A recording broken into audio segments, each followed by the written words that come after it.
In today's tutorial, I'll be showing you guys how to create different speeds in Uefn. As you can see, 0.25, 0.5, normal speed, and then 2x.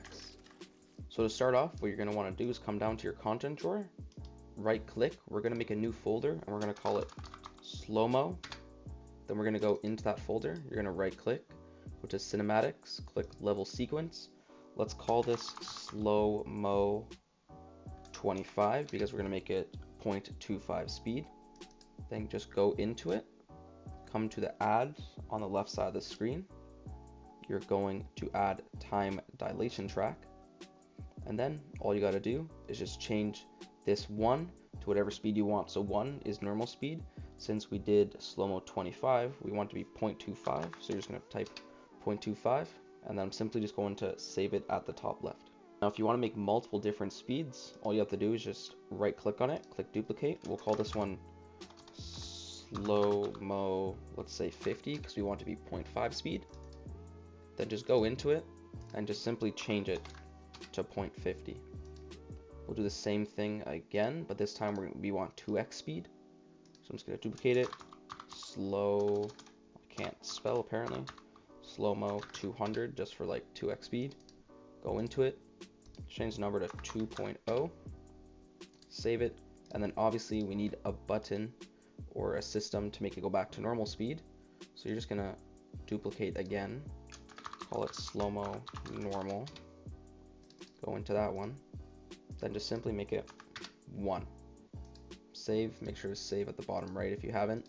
Next, what we're going to need is the cinematic sequence device. So we're just going to place that down.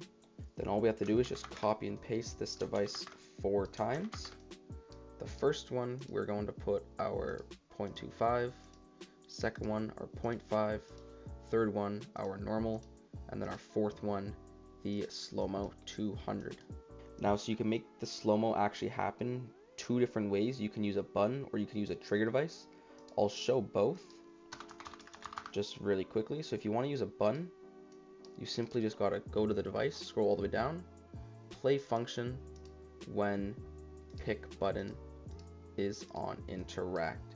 And then if you want to do a trigger, just do the same thing, put down a trigger, let's make it face upwards towards us.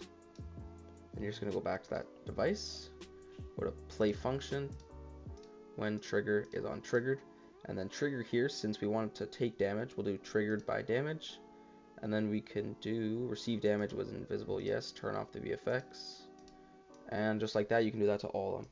Obviously we want different triggers, so we're just going to move the button to the side. I'm going to create 4 triggers for 4 different cinematic sequence devices. So we're going to go 1, 2, 3, 4. Grab this one. This one will play when this trigger is on triggered. Same thing. Third trigger. And then play when the 4th trigger is on triggered. Now, just for the sake of the video, I just need to quickly go to island settings and make sure that the pickaxe is on and the pickaxe destruction is default. Now I'm going to launch session and show you guys that this does work. Okay, so I've just loaded into the game, and to show you guys that it does work, if I click trigger 1, I'll be on 0.25 speed. If I pickaxe trigger 2, I'll be on 0.5 speed. If I pickaxe trigger 3, I will be on the normal speed. And then if I trigger 4, I will be on 2x speed. Now one thing you may want to do is actually make it where these functions turn off, so we can do stop function when the other triggers are triggering. So what I mean by that is, since this first cinematic sequencer is triggered by trigger 1, you'll make it stop, so add 3 pluses when the other 3 triggers are untriggered. So I'm going to do that for all of them. 3. Now for the second one, you know that this is the one that triggers, so you're going to do stop function 3 times, and you're going to select all of them but the one that triggers it. So I'm not going to click trigger 2. Same thing for this one. Trigger 1, trigger 2, and then trigger 4, and then finally for the last one, I'm going to just do the first 3 triggers, since the last one triggers that cinematic sequencer device. Last one like that, boom. We're going to save, we're going to end game, and then we're going to start game, and I'll show you, because I think before when I showed you, for some reason, I was still on some speeds even though it shouldn't have been. So now if I do 0.25, I'll be 0.25. If I do 0.5, I'll actually be 0.5. Same thing for 1. No slow-mo, normal speed, and then 2x. You can see I'm extremely fast.